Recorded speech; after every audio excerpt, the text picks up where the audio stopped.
વ્યાજખોરો બેફામ બન્યા છે તો બીજી તરફ આવા વ્યાજખોરોની શાન ઠેકાણે લાવવા ગુજરાત પોલીસે કમર કસી છે।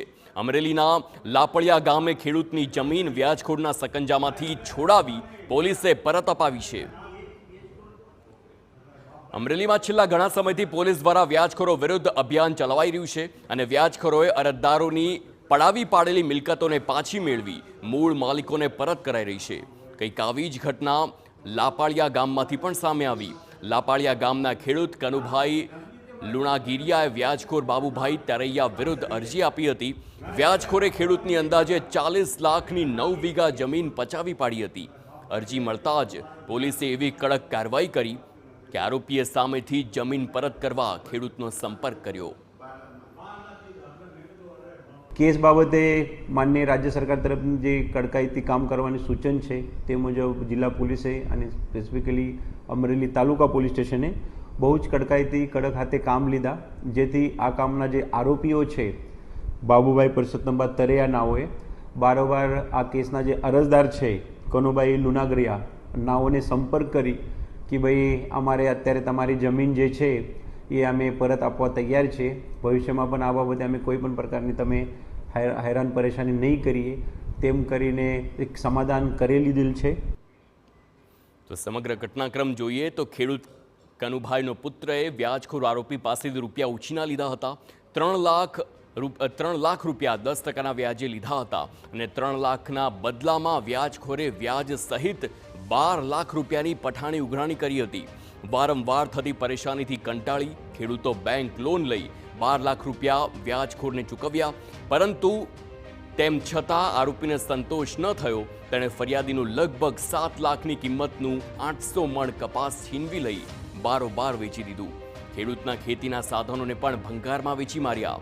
3 લાખની સામે ખેડૂત પાસેથી અંદાજે 20 લાખ રૂપિયા વસૂલવામાં આવ્યા અને તેમ છતાં વધુ 10 લાખની માંગણી કરી તેમજ મારી નાખવાની ધમકી ચાલુ રાખી।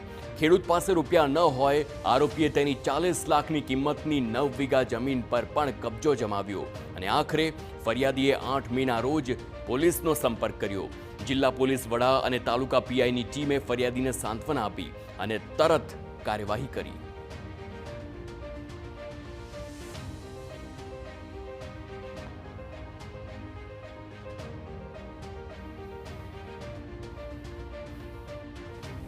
ત્યાં અમે એને ચૂકવી દીધેલા, છતાંય એણે અમારી પાસેથી જમીનનો બાણાખત કરાવી લીધેલું।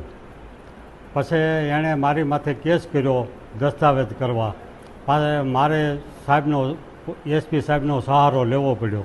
3 દિવસની અંદર મારી જમીન મને સુપરત કરી દીધી, મારો કબજો મને સોંપી દીધો। અત્યારે હું એનામાં ખેતી કરું છું અને પોલીસ સાહેબનો બધું ખૂબ ખૂબ આભાર માનું છું। માત્ર 3 દિવસમાં પોલીસે અરજદારને તેની જમીન પરત અપાવી। છેલ્લા 2 વર્ષથી જમીન આરોપીના કબજામાં હતી અને તે દસ્તાવેજ કરવા ખેડૂત પર દબાણ કરી રહ્યો હતો, પણ અમરેલી પોલીસના પ્રયાસોના કારણે ખેડૂત આજે ફરી પોતાની જમીન પર ખેતી કરી રહ્યો છે।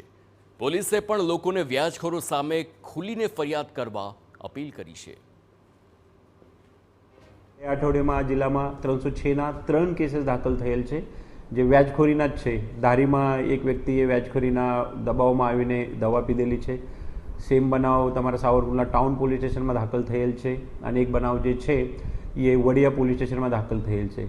તો ફરીથી જિલ્લા પોલીસ તરફથી અમે બધાને આહવાન કરીએ છીએ, બધાને વિનંતી કરીએ છીએ કે આવું કોઈ પણ પ્રકારનું આપણા ઉપર પ્રેશર આવતું હોય છે તો તમે નજદીકના પોલીસ સ્ટેશન, અમારા જિલ્લા પોલીસ કંટ્રોલ રૂમ અથવા અમારા સમક્ષ અથવા મીડિયા થકી કોઈ પત્રકાર મિત્રને, કોઈ વકીલને આપ એ બાબત બતાવી શકો છો।